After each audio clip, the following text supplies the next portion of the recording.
මේ පාරන කුමාරි චොකලට් එක කමු. අබෝ හරි දැන් මම පෙන්නන්නේ brother අපර 45 baby brother baby brother take me brother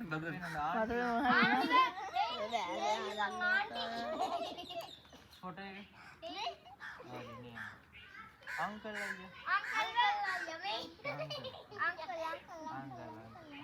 අපර තයයි හරි දැන් වල දෙනවා ඔව් ලියන්න දෙනවා බලන්න බෑ පැන්සිල් එලියන් පැන්සිල් හරි පැන්සිල් එලියන් වැරදුනොත් වැරදුනොත් ආයි හදන්න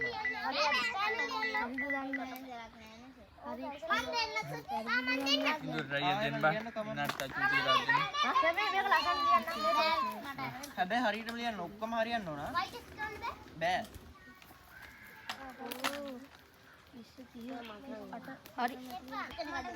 ජයග්‍රාහකෙක් සිටීද? ඉන්නවා වගේ කියලා හිතනවා පොඩ්ඩක් බලමු. දැන් අනිත් දෙන්න ඡන්ද තියෙන්නත් එපායිනේ. දැන් ඡන්දෙ උන්නේ ආ දැන් ඡන්ද ගන්න ඒ කොච්චර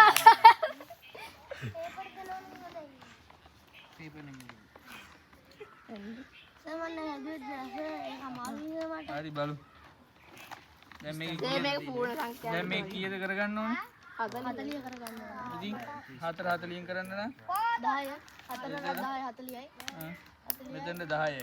නෑ බලන්න. මෙතන එහෙම මෙතන මේක 4යි 40 හරි. මේක 40 කරගන්න 4ෙන් ගුණ කරන්න. එතකොට 8යි. මෙතනට තේරුම් නැද්ද? ඔව් හරි. 4 40 කරගන්න කියන ගුණ ගන්න එපා. පොතක් තියන්න. පොතේ යටින් හිල්ල. 40 කරගන්න 10යි. 10යි. ඔන්න මම 40 වුණා. බලමු මුලින්ම කර 10යි 10යි. මෙතන 40න් තුන එහෙමම තියෙනවා. ඔන්න 10 40 කරගන්න 4ෙන් ගුණ කරන්න. ඒ වගේ මුලින්ම උඩත් 4ෙන් ගුණ කරපුවාම 8යි. දන්නවද දැන් ලියන්නේ? මේක 40න් කරගන්න 20යි. පුළුවන් නම් සිංහලෙත් ලියන්න. කරක් 20 20යි. 20යි 30යි ඉංග්‍රීසියෙන් ලියන්න ඕනේ. 28යි. ඉතින් බලන්න 1යි 2යි ඕක තියනවා නම් තියන්න. ඔන්න ලියන්න. හරි. මේ දෙක එකක් තියෙනවා. මුලින්ම ලියන්න. මේ 40 ඔය දෙකම තියෙනවා. එහෙනම් හරි. ඔය දෙකම තියෙනවා. ඔය දෙකම තියෙනවා. දෙකම තිබ්බට වෙලාව නැහැ නේ. ආපෝ දෙක එන අසාධාරණයි. කවුද ජයග්‍රාහකයා? මෙයා ඉන්නවා. ඒක අසාධාරණයි අප්පා.